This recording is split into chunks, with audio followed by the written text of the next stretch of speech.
Un barril de petróleo viaja desde su origen cientos o miles de kilómetros para que con una parte de sus derivados produzcamos este balde, la manguera, las sillas y las mesas de este bar, o botellitas que usamos, tiramos y que luego alguien recupera para que viajen otros cientos o miles de kilómetros y vuelvan de lugares como China, por ejemplo, pero convertidas en una campera de Polar. ¿Qué representamos con toda esta cadena? La obtención, producción, aplicaciones y el reciclado de un material con el que se elabora nuestra ropa, que forma parte de los autos, pero también está en estas papas y en los cajones que las contienen, y en pequeños juguetes que probablemente alguna vez todos usamos. Les presento una familia de materiales tan numerosa como sorprendente, la de los polímeros.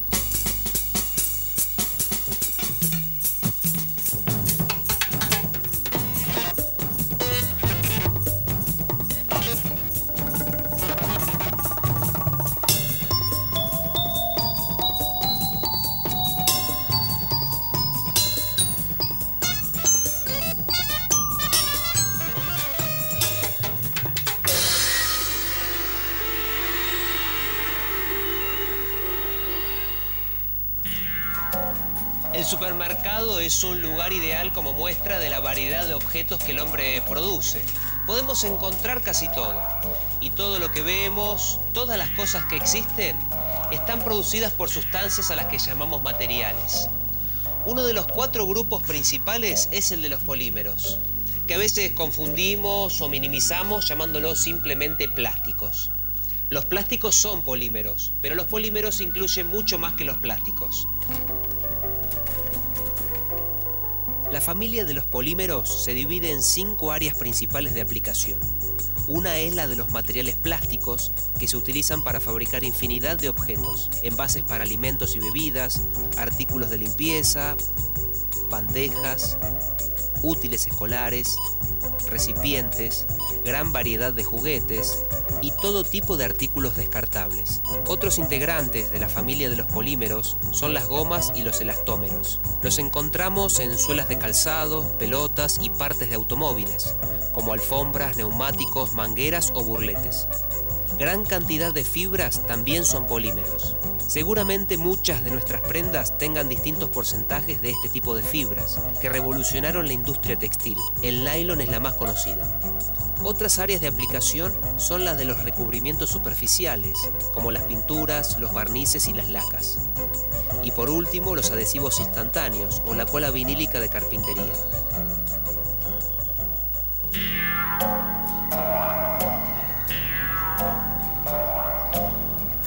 En el mundo animal, la clase de los mamíferos abarca a todos los vertebrados de sangre caliente, pelo y glándulas mamarias con las que alimentan a sus crías. Y en el mundo de los materiales, ¿qué característica en común poseen los pertenecientes a la familia de los polímeros? Para entenderlo tenemos que hablar de moléculas, pero en el caso de los polímeros estamos hablando de moléculas con una característica especial. Son gigantes. Los polímeros están compuestos por moléculas de cientos de miles de átomos. Por su gran tamaño se las llama macromoléculas o moléculas gigantes. Estas moléculas están formadas por la unión de otras moléculas, que reciben el nombre de monómeros, y van formando la estructura de la macromolécula, como los eslabones de una cadena. Polímero deriva del griego poli, muchos, y meros, partes o segmentos. Muchas partes. Una forma de recordar cómo se componen esas macromoléculas. Y hay algo en común entre los polímeros y nuestra piel u otros tejidos de nuestro cuerpo. Es el carbono. Los átomos de carbono establecen con facilidad enlaces dobles o triples, entre ellos o con átomos de otras especies, y dan lugar a gran cantidad de moléculas orgánicas simples, los monómeros. Los monómeros pueden reaccionar entre sí y generar nuevas moléculas más grandes. El átomo de carbono tiene la particularidad de poder unirse a otras 4 especies químicas por medio de enlaces. Esto hace posible la formación de macromoléculas. Las macromoléculas de carbono no solo dan origen a los polímeros. Muchas de las moléculas que forman los tejidos de los seres vivos, como las de los músculos y la piel, son también macromoléculas de carbono. Además del carbono, otros elementos pueden formar estructuras macromoleculares, como el silicio y el fósforo. A las macromoléculas formadas por esos elementos se las llama polímeros inorgánicos.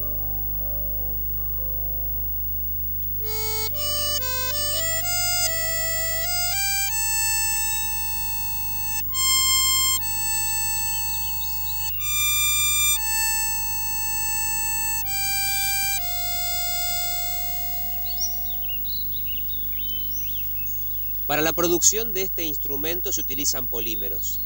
Y los polímeros, como todo material, tienen su historia. Una historia que se remonta a siglos pasados y a distintas civilizaciones unidas por la producción de una misma fábrica. La naturaleza.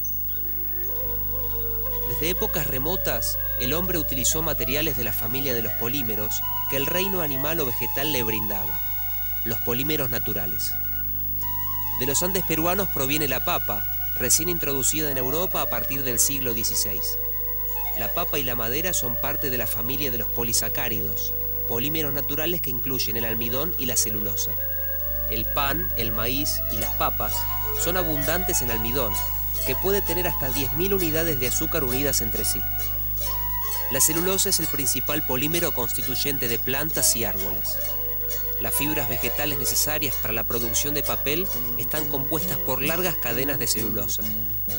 Hoy, en casi toda nuestra ropa, empleamos una forma de celulosa, el algodón, que se utiliza desde hace unos 7.000 años.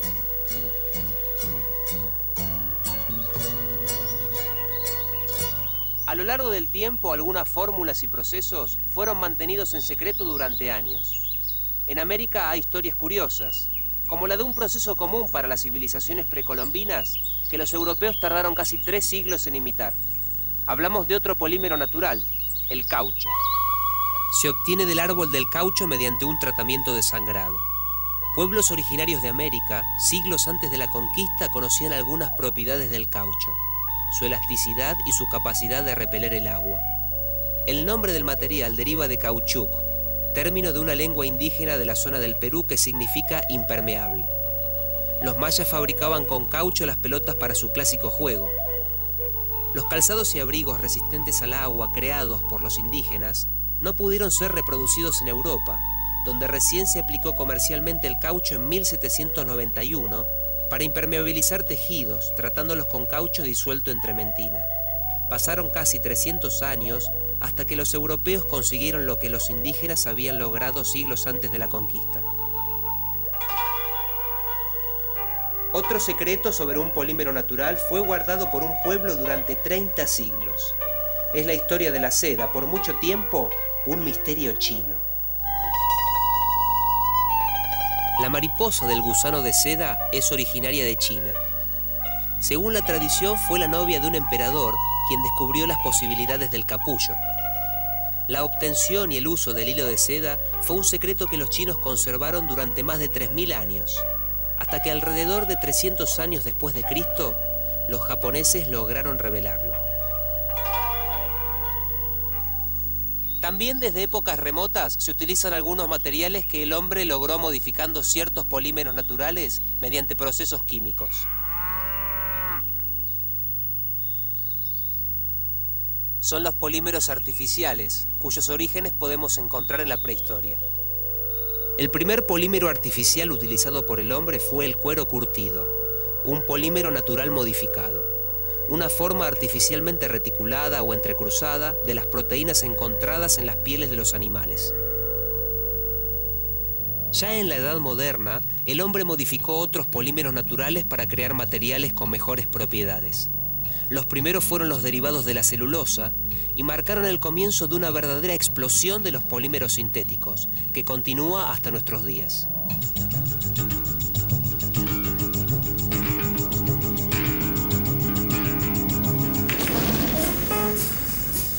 Pequeñas explosiones también fueron provocadas por la creación del primer polímero artificial moderno. Fue en 1860. Se buscaba un material que reemplazara al marfil en la fabricación de las bolas de billar. John Hyatt, un joven impresor de Albany, desarrolló un método de procesamiento a presión de nitrato de celulosa tratado previamente con alcanfor y con disolvente de alcohol. Obtuvo un material duro y brillante que podía moldearse al calentarlo. El problema fue que cuando las bolas de billar hechas con este material colisionaban, se producía una pequeña explosión como la de un petardo, debido a la naturaleza explosiva del nitrato de celulosa, de composición similar al TNT. El nuevo producto se llamó celuloide y es un buen ejemplo de cómo un material desarrollado con un objetivo concreto pronto encuentra que sus aplicaciones se multiplican notablemente. El celuloide se utilizó en mangos de cuchillo, armazones de lentes, y sin él no hubiera podido iniciarse a fines del siglo XIX la industria cinematográfica. El celuloide tuvo un notable éxito comercial, a pesar de su deterioro al exponerlo a la luz y de ser muy inflamable. Desde la creación del celuloide, el hombre no tardó en descubrir que además de modificar macromoléculas de origen vegetal, también podía crear macromoléculas y obtener infinidad de materiales con una enorme gama de propiedades.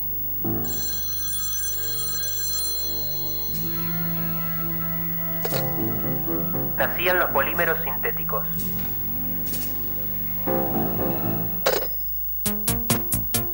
En 1909, el químico Leo Baekeland creó el primer plástico sintético de la historia, la baquelita. Su producto podía moldearse a medida que se formaba y se endurecía al solidificarse. No conducía electricidad, era resistente al agua y a los disolventes. Se lo llamó baquelita y con él se fabricaron carcasas de teléfonos y de radios, estructuras de carburadores y asas para cacerolas. Los resultados de los primeros plásticos incentivaron la búsqueda de otras moléculas sencillas que pudieran enlazarse para crear polímeros. Así, en los años 30, químicos ingleses obtuvieron un nuevo material a partir del gas etileno, bajo calor y presión, el polietileno. En Alemania se creó el poliestireno, utilizado en vasos, en potes y en hueveras. Al poliestireno expandido lo conocemos con el nombre de telgopor.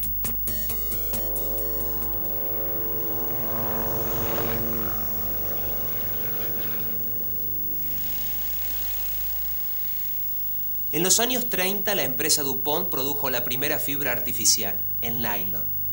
A fines de esa década estalló la Segunda Guerra Mundial y la aviación se convirtió en un factor decisivo en el desarrollo de un conflicto bélico. ¿Qué relación hay entre estos hechos?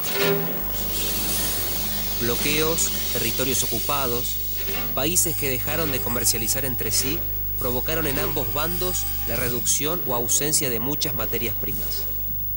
Esta situación obligó a los gobiernos a promover la industria del plástico, que rápidamente se dedicó a desarrollar materiales sustitutos. Los poliésteres se utilizaron en la fabricación de armamento y varios tipos de cauchos sintéticos se produjeron en grandes cantidades. El nylon cobró una extraordinaria difusión y su primera aplicación se destinó a la producción de los paracaídas para las Fuerzas Armadas norteamericanas. Y así, el nylon jugó un papel importante en una guerra que en gran medida se decidió en el aire.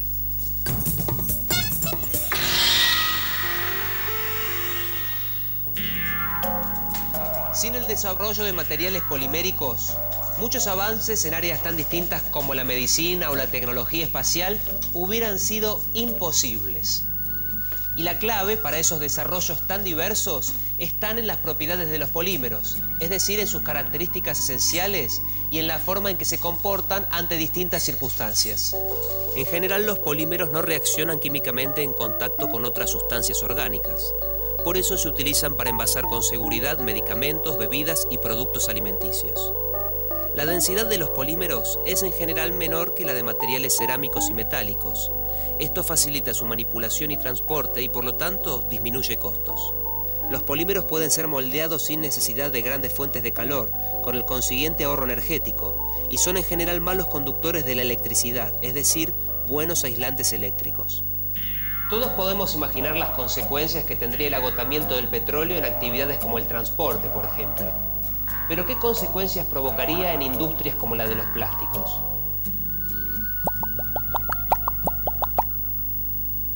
Podemos responderlo nosotros mismos viendo cómo se fabrica un polímero. Las macromoléculas orgánicas sintéticas con las cuales fabricamos los plásticos requieren de moléculas de carbono más pequeñas, que en un 90% provienen del petróleo. De cada barril de crudo, solo un 3,3% se destina a la industria petroquímica, y de allí surgen los monómeros para producir los polímeros. La variada estructura química de esos monómeros determina en gran medida la estructura de las macromoléculas, que a su vez determinan las propiedades de los polímeros. La obtención de un polímero a partir de moléculas más pequeñas se denomina polimerización.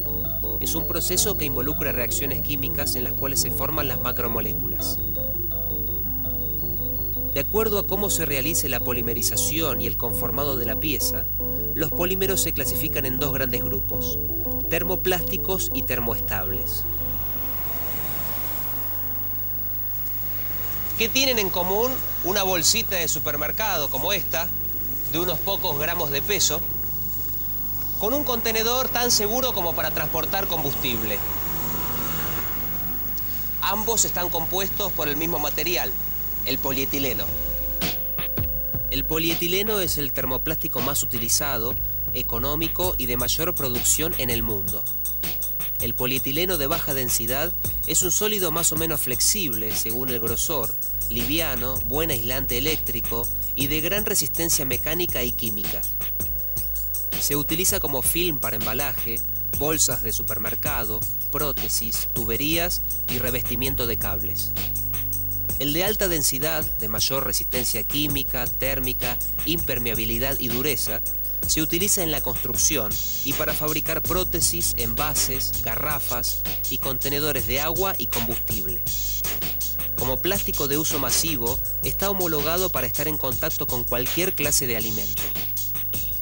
También son termoplásticos el nylon y el polipropileno.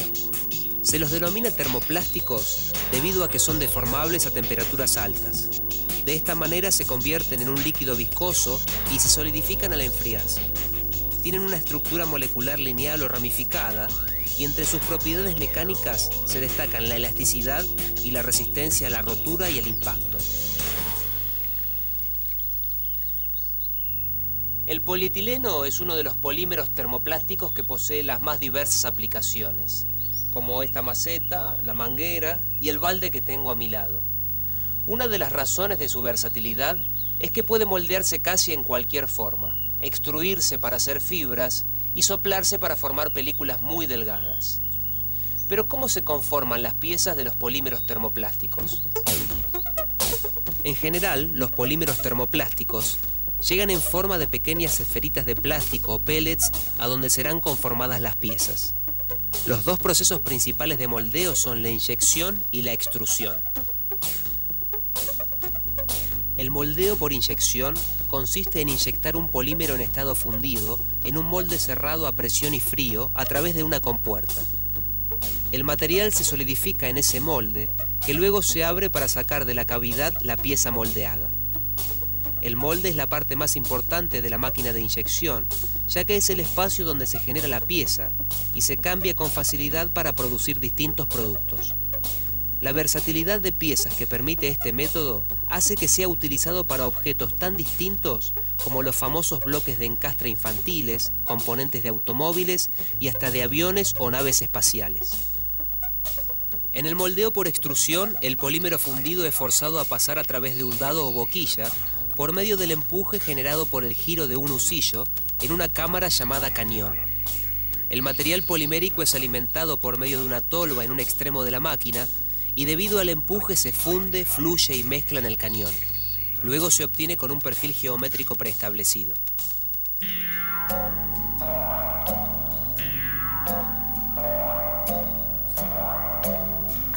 Hasta aquí hablamos del primero de los dos grandes grupos en que se clasifican los polímeros sintéticos, es decir, los termoplásticos. Vimos sus propiedades, la forma en que se polimerizan, cómo se moldean y la infinidad de aplicaciones que se obtiene de ellos. Ahora vamos a hablar del segundo grupo, los termoestables o termorrígidos. La estructura de las macromoléculas que forman estos materiales termoestables o termorrígidos es entrecruzada. Algo así como una única macromolécula supergigante que forma toda la pieza sólida. El moldeo de un material termorrígido es distinto al de un termoplástico, porque la polimerización y el conformado de la pieza deben realizarse en simultáneo, ya que una vez polimerizados se convierten en sólidos que no funden con un posterior calentamiento, sino que se degradan impidiendo su reciclado. Son polímeros termoestables la baquelita, diversas resinas como la epoxi y el poliuretano entrelazado. Una vez comenzado el calentamiento, un plástico termorrígido continúa endureciéndose. En el moldeado por compresión, el material se coloca en el molde abierto. Un taco aplica suficiente calor y presión para llenar la cavidad del molde. La temperatura del taco y la cavidad puede ser de hasta 149 grados centígrados. Las cadenas del polímero se entrecruzan rápidamente y el plástico se endurece para tomar su forma definitiva. Resulta curioso que materiales de la misma familia puedan estar en el relleno de colchones y en paragolpes de autos, en la industria de la construcción, en el interior del cuerpo humano y de este cómodo puff. Lo cierto es que las posibilidades de los polímeros crecen cada día. Pero ¿cuáles son las propiedades de las distintas clases de polímeros que los hacen apropiados para determinadas aplicaciones? El polipropileno, por su buena resistencia térmica, eléctrica y baja absorción de la humedad, se utiliza para bolsas de freezer y microondas. Su resistencia al agua hirviendo lo hace apto para productos esterilizables como chupetes o jeringas. Otras propiedades son su dureza, resistencia a la abrasión e impacto, transparencia y nula toxicidad. Se utiliza también para fabricar juguetes, valijas, alfombras, autopartes, cables y suelas de zapatos. El poliestireno es el tercero entre los termoplásticos más utilizados. Posee baja densidad, estabilidad térmica, buenas propiedades eléctricas, absorbe poca agua y resiste moderadamente a los químicos. El de uso común se utiliza en envases descartables, juguetes, difusores de luz y electrodomésticos. El poliestireno de alto impacto se emplea cuando se requiere mayor resistencia. Es aplicado también en juguetes, electrodomésticos y muebles. En cambio, el expandible se usa en la fabricación de espuma de poliestireno, utilizada en la producción de accesorios para la industria de empaques y aislamientos y elementos para la construcción. Los nylons son los polímeros más comunes usados como fibras. Generalmente asociamos el nylon con prendas de vestir, pero también tiene muchas otras aplicaciones en actividades como la medicina, la pesca, la navegación y el deporte. Los nylons o poliamidas son polímeros ingenieriles con múltiples aplicaciones. Se emplean también para fabricar cerdas para cepillos, suturas para cirugía y el encordado de raquetas de tenis. Moldeados se utilizan en aislamientos, peines y piezas para maquinarias. Hilos de nylon se emplean en la pesca deportiva o industrial. En los productos textiles, la apariencia de las fibras de nylon puede ser similar a la de las naturales, pero su resistencia a la tensión es mayor que la de la lana, la seda o el algodón. Los poliuretanos pueden ser flexibles, como el utilizado en el relleno de colchones, o rígidos. Este material reemplazó al metal en los paragolpes de los autos y es también utilizado en volantes, tableros y defensas, ya que resiste la oxidación, los aceites y la abrasión. Además se usa en calzados, juguetes, fibras y por su resistencia al fuego como aislante de tanques y en recipientes, tuberías y electrodomésticos. Las resinas poliéster con refuerzo de fibra de vidrio reemplazaron a materiales como la madera, el vidrio, el acrílico, el cemento o el yeso. Las industrias que más las utilizan son la automotriz, la marina y la construcción. Las resinas de poliéster saturado se usan en las lacas para barcos, en pinturas para aviones y en suelas de zapatos. El teflón reúne una serie de características que permiten múltiples aplicaciones. Soporta temperaturas de hasta 260 grados, es el plástico de mayor resistencia química conocido y de mayor resistencia a la fricción. Ofrece excelente aislamiento térmico, se utiliza en utensilios de cocina y tiene infinidad de aplicaciones tecnológicas, entre otras, como parte de órganos artificiales para implantes. El policarbonato es un plástico transparente de elevada resistencia a la deformación térmica, de estabilidad dimensional y de resistencia a la intemperie. Por ello es muy utilizado en ventanas y cerramientos inastillables y lentes livianas para anteojos.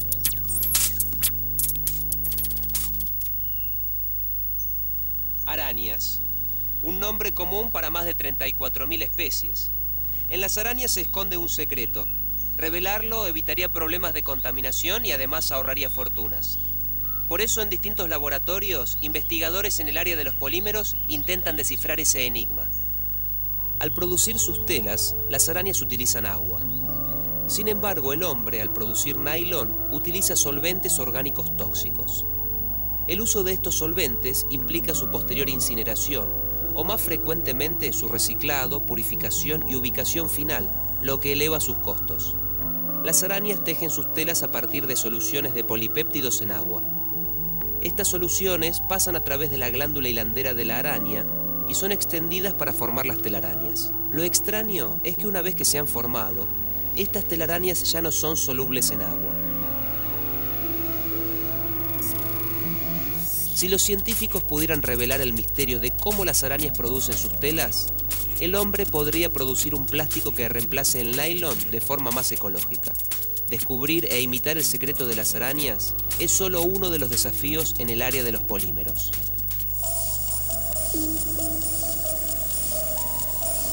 Hacia donde miremos, se encontrará la presencia de algún polímero llevada a aplicaciones de uso cotidiano. Y sus posibilidades de desarrollo futuros son ilimitadas. ¿Cuál es el próximo paso? Polímeros que se contraen en presencia de un campo eléctrico para diseñar músculos artificiales. Estos materiales no dejarán de sorprendernos, y esto es solo el principio.